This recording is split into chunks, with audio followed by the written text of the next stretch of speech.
Hello and welcome to today's MSAB Monday. I'm Adam Furman, Tech Evangelist here at MSAB. Today we're discussing logs, and logs are very, very important within the forensic community. We may need to share details of processes that have been carried out on a device, so it can be repeated by a third party, for example. So the example we've got on screen is an extraction's just finished, and to access the log, we simply just choose log at the top. And by doing this, it allows us to see what version of software we run, what was the process options that we chose, was there any errors, and this is extremely important.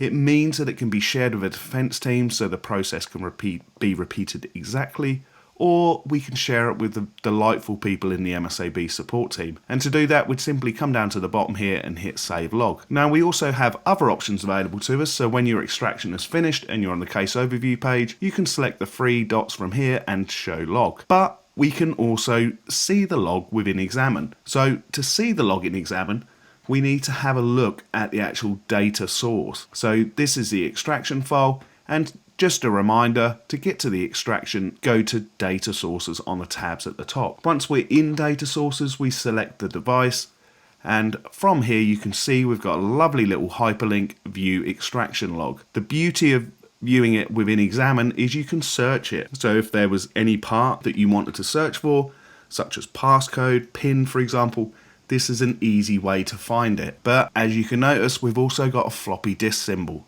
This allows you to save the log file out, and then you can share that along with your event logs, so this whole process can be repeated, allowing us to stick to the principles of digital forensics. We hope that you've enjoyed today's MSAB Monday, and will join us again soon for some more hints and tips. Thank you.